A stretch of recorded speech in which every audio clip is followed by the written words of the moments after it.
We are CEOs, executives, educators, and professionals from all sectors of society who support the global expansion of betterment in the world through joy and JOYELY. I'm your host, Sheryl Lynn, founder of the Chair of Joy Experience. Together, we have developed the World Council of Joy, and our council invites CEOs and innovators from impactful organizations to the JOYELY podcast. We showcase how generous, bold, and fully engaged they are in their work and what a culture of joy is to them. Good day, everyone. Once again, we are in the JOYELY studios and we have another amazing guest, Afifa, and she is with Canadian Payroll Services and she's coming to us from Ontario. Welcome, Afifa. Thank you so much, Sheryl. I so was looking forward to this. I even dressed for it based on your website. I wanted to fit right in. So you just had this exact same color in your closet, is that right? It's one of my favorite colors, so it's a sign. Yeah, I love gold. I love mustard. I wear it when it's not even in fashion. I used to have like a mustard overall because I'm also an engineer, so I used to have overalls I used to wear all the time. Mustard. I want to hear those. That sounds fabulous.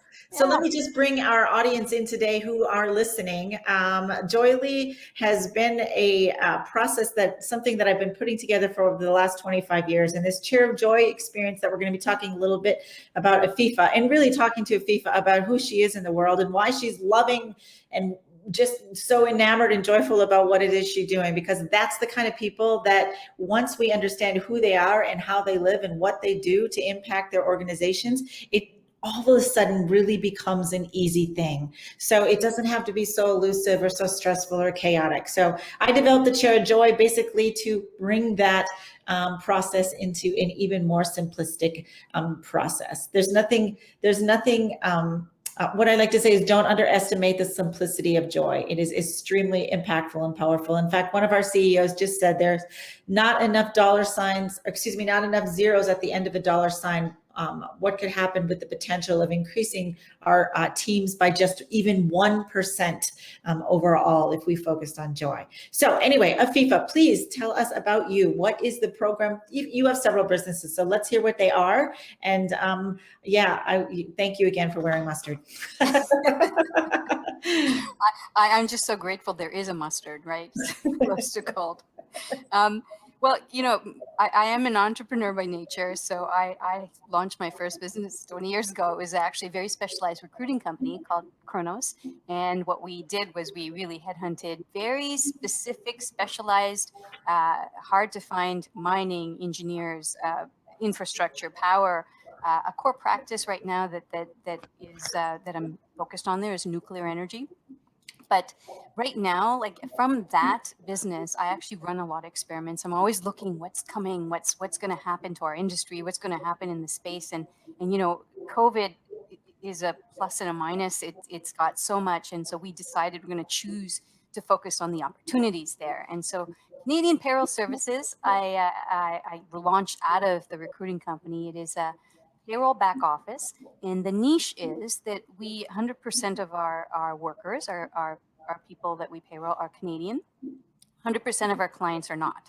So that's the niche we're in, because there's a lot of people who are now. We were in the remote workspace before it was, remote work is the thing. And so we've been doing this for 6 years and, running this business for 8 years, growing nicely and helping others to learn how to be remote, how to, make it effective. And now I can even say I'd like to bring fun, and now I'll use your word, bring joy into your teams. One thing I've done always is I lead through a little bit of humor, because times are always tough. There's always anxiety. There's problems, and even in the hiring. I was in an interview earlier, bringing on a new team member, and one thing that I know myself and my leadership team, we always say we know we're going to make mistakes.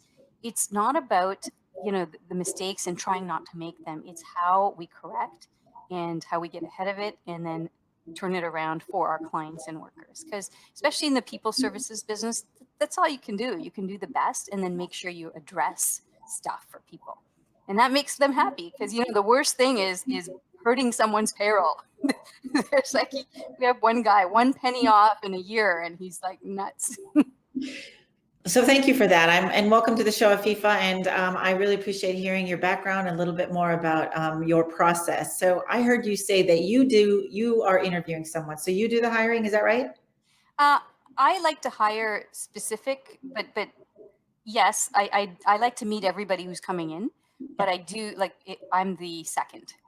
It's not the other way around. I'm the one who will come in and just put a little curly Q on it. And But how the big is your teams hire team? their own. How big is the team? How big is your team? My internal team is 15, going like with probably be 20 in the next few months. But our workforce is close to 300.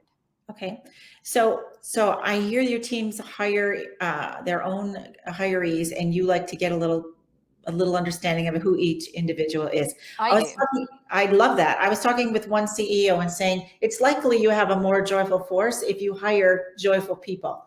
So what do you think about that? How do you feel about that? I totally buy into that.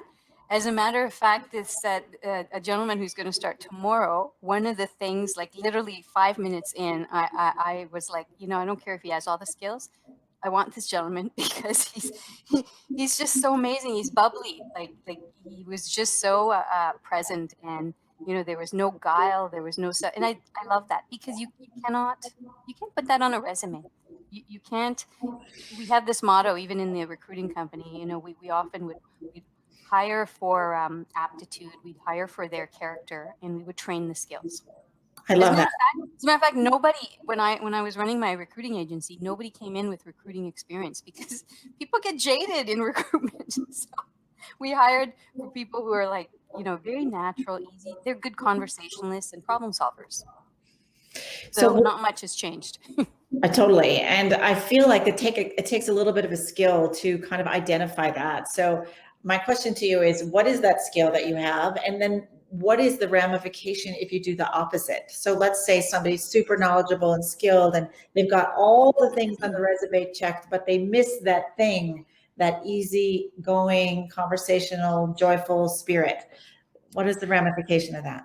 Well, some people manifest that quality easily. Like you can hear it in their voice. You can, there's something in the way they put words together. But each person is, they can be extroverted, but then, they're joyful people or very happy people, but they don't wear it that way. So we have those quiet introverts, and, in the back office, payroll professionals, many of them are not of that extroverted nature. So, I still recognize it in them. And sometimes it's like they're shy to laugh. So I have to have appropriate jokes ready to see if I can pull it out. So if you're asking me what my style is to do that, or how I do, that's what I do. I tell a silly joke, like some really, really silly jokes.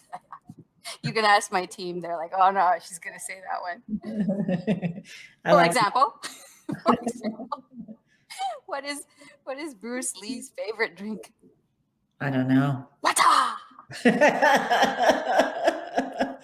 I know, it's silly, right?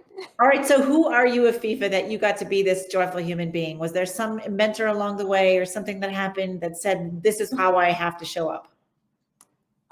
There's been so many people, like my family, my parents, actually one of my favorite people, my husband. He makes me laugh every day, so it's I'm just surrounded by really good people that really make me better. So it's mentors. I've had great mentors that show up. Like, I know everybody's been through this. There's been times where we sit at the bottom of the pool and, nothing is going right.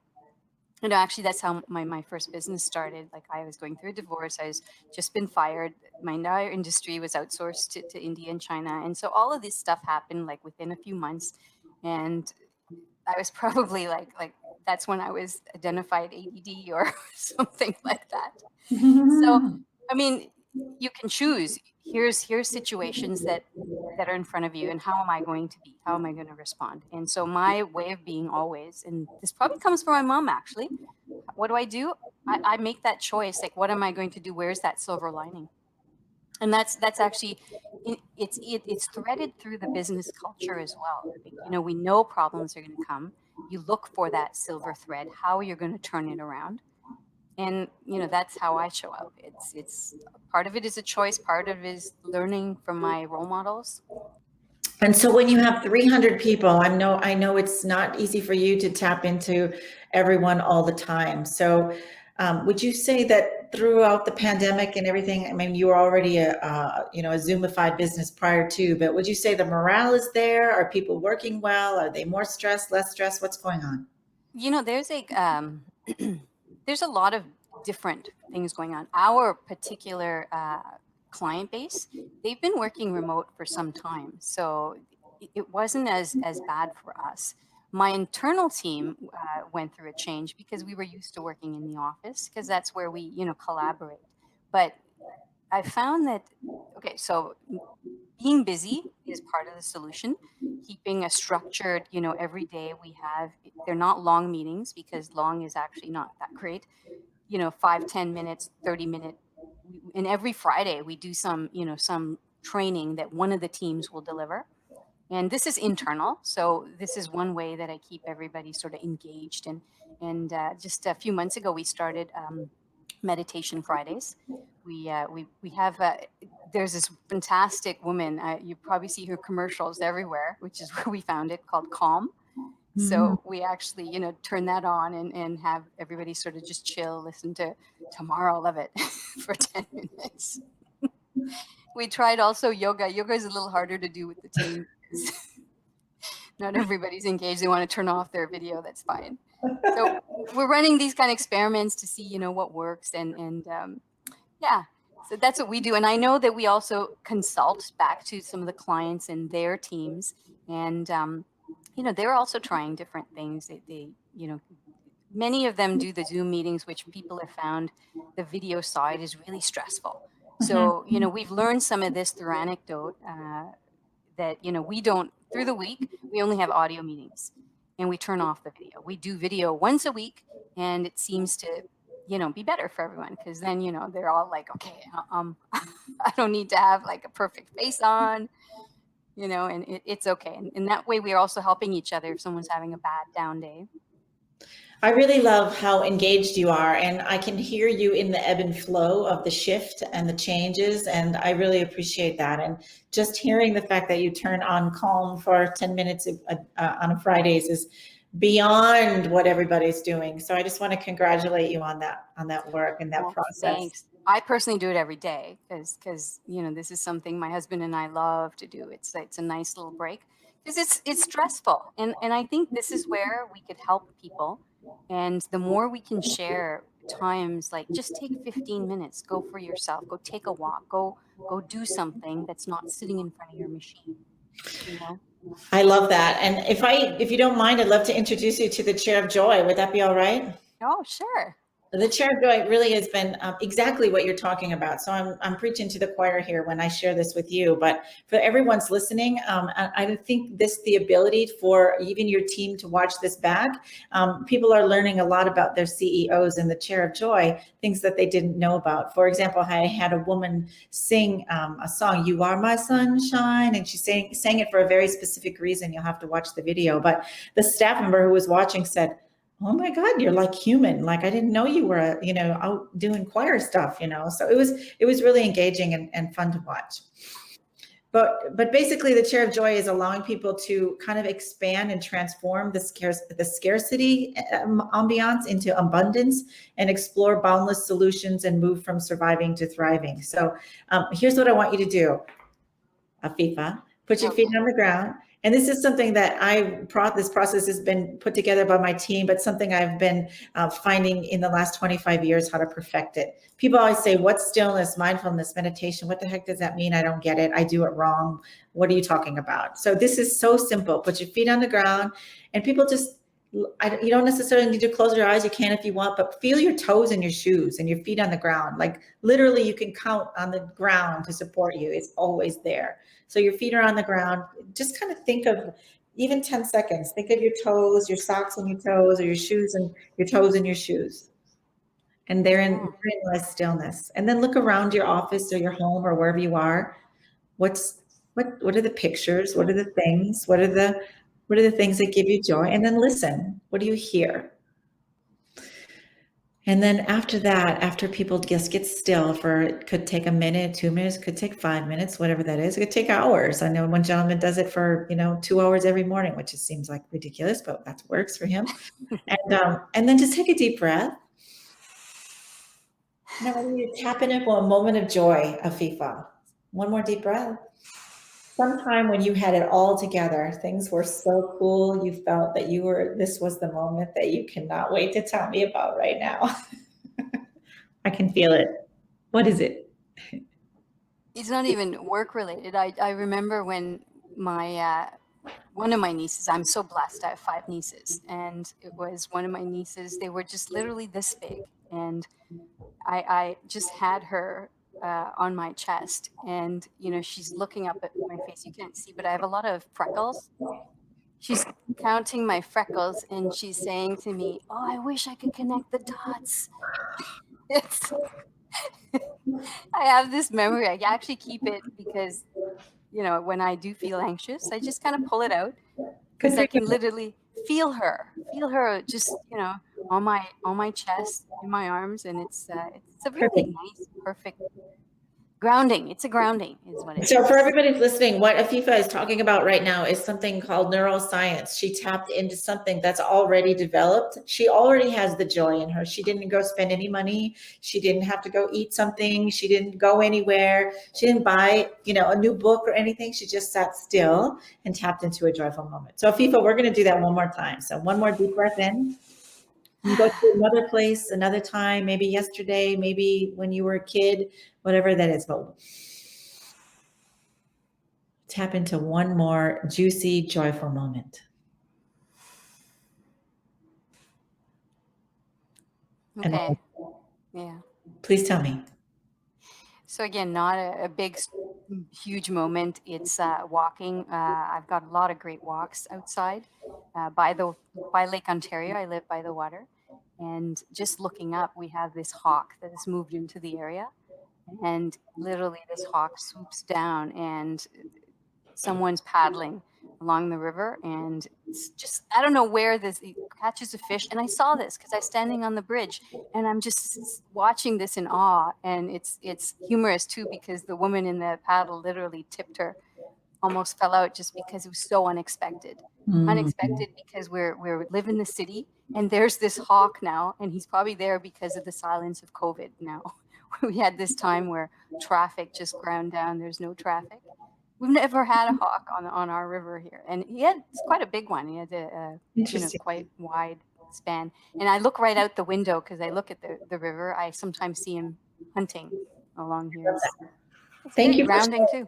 Yeah, beautiful stories, both of those. So again, she didn't go, for our audience, she didn't go anywhere. She's a CEO. She's very, very busy, and yet she just raised her vibration of joy. So Afifa, if I could take this a little step further with you, just because you get it so quickly, if you could tap into those 2 memories again, feel your niece on your chest, looking and counting your freckles, just kind of let it permeate from your head to your toes. And then think about the hawk being outside, and that your ability to see it and feel it and hear it while your feet are on the ground.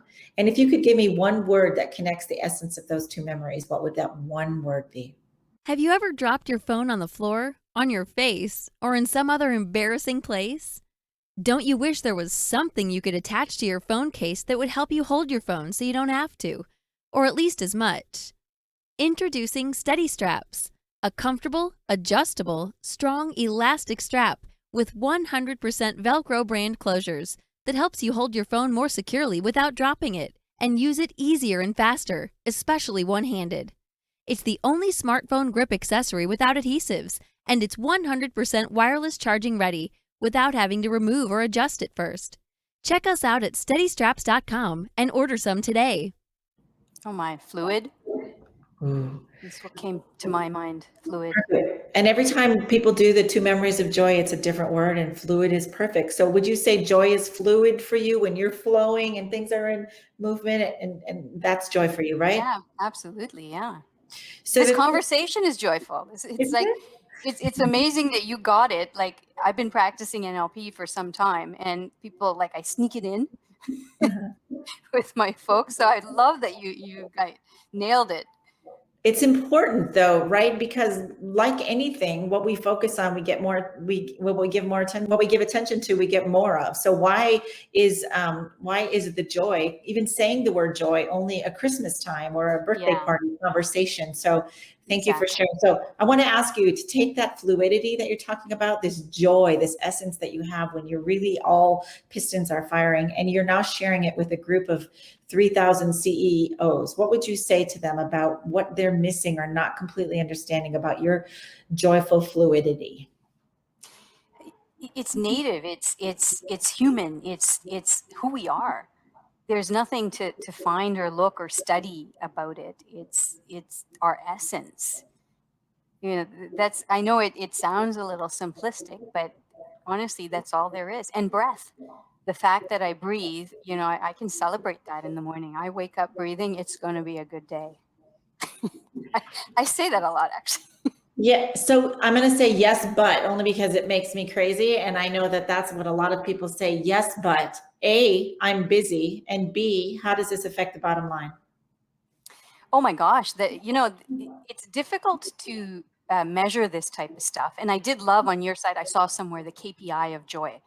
And people think you can't measure it, but you can. You can measure it because, okay, so as a CEO, people don't take as much, they don't go sick unless they're legitimately sick, right? So that is something you can make tangible, but people feel good. People, you know, want others to feel good. And it might be an intangible, but it's very obvious. People, our team who are happy, they thrive. They thrive in their roles. They're constantly bringing forth more ideas, more things to try. And then, you know, it flows down into our workforce. Like everybody then gets passed. I get complimented on our team so often. I know everyone's building testimonials for their team.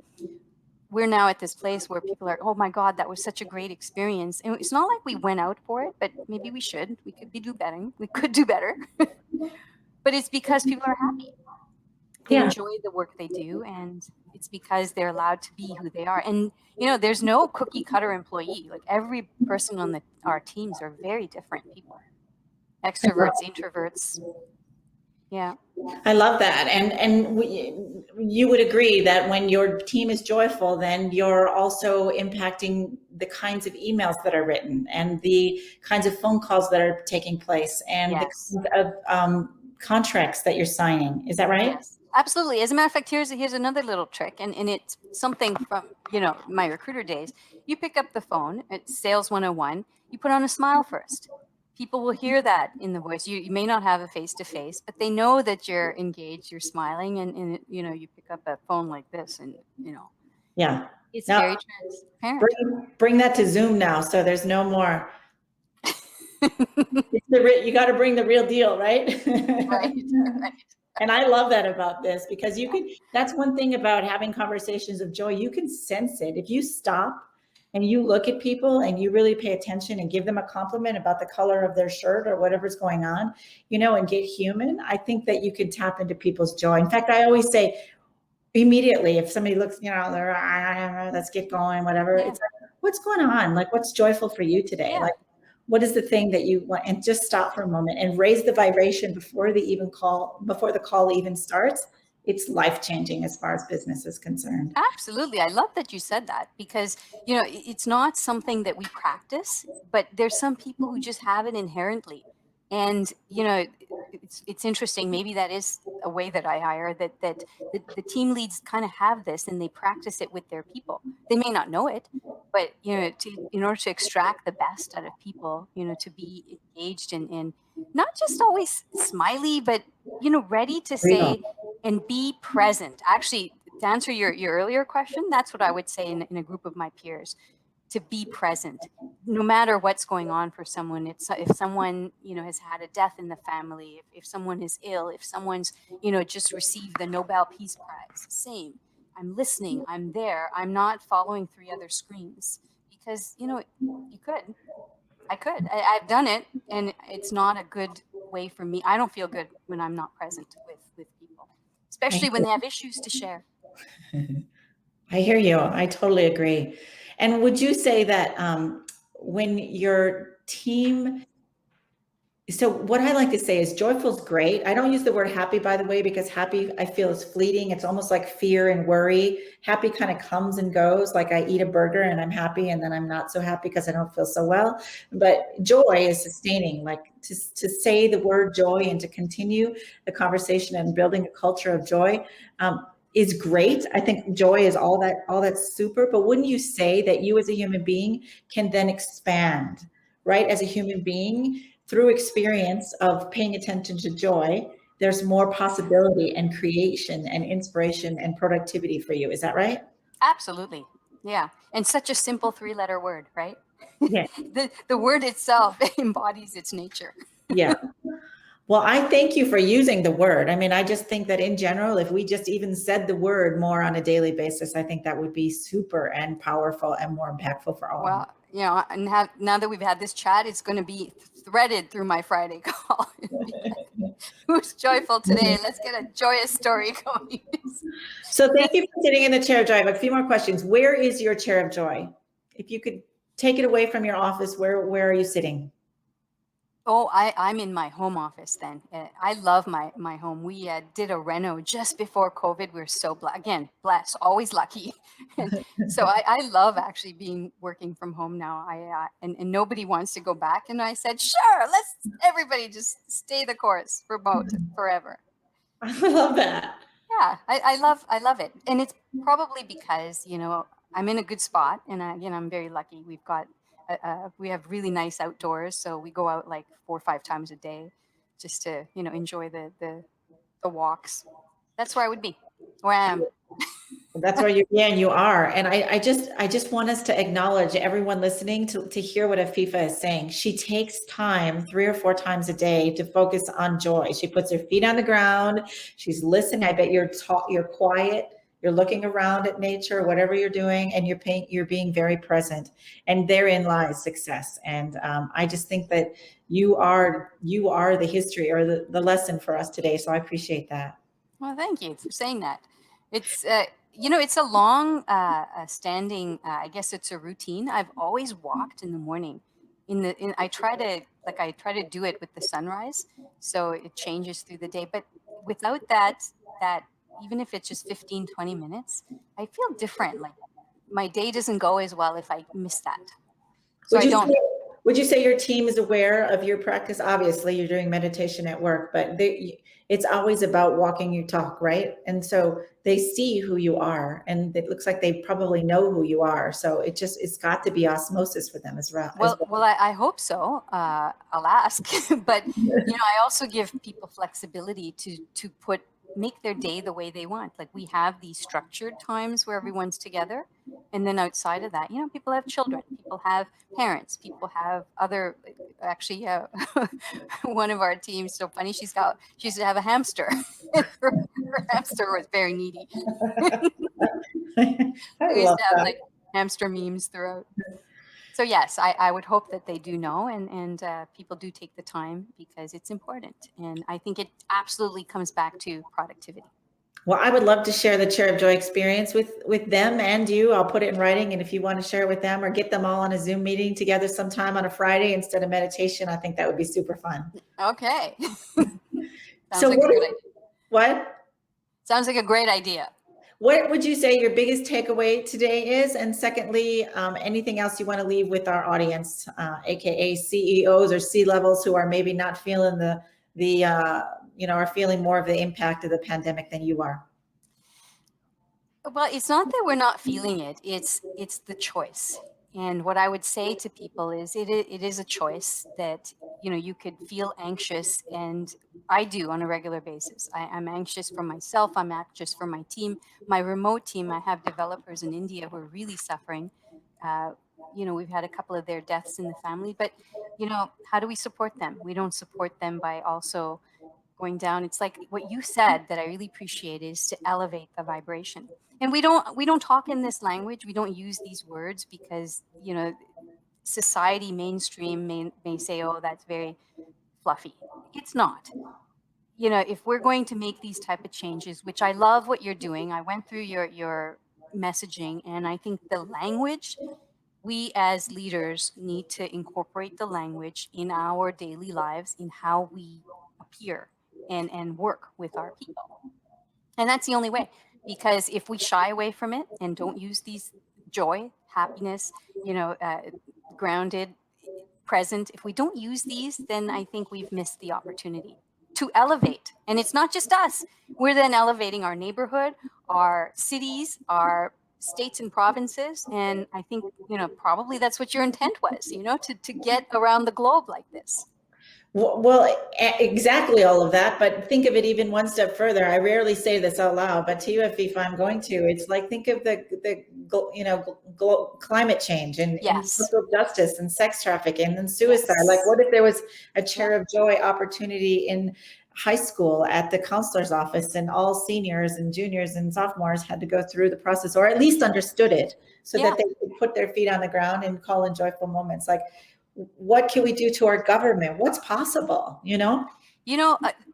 There's faith, there's religion, there's spirituality. I think one of the things about being in pluralistic Canada, we do need common language. And if we can find those, let's call them 10 pillars of commonality, joy being one solid one, and we focus on that, I think we'd find a lot of threads to bring everybody together so we could tackle the big problems.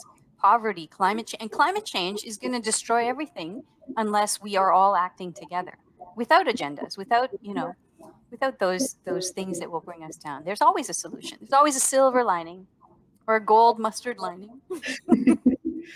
Oh my gosh, you are amazing. We have the World Council of Joy, and I'm sending you more information. I love to bring people into the loop that are doing the work already.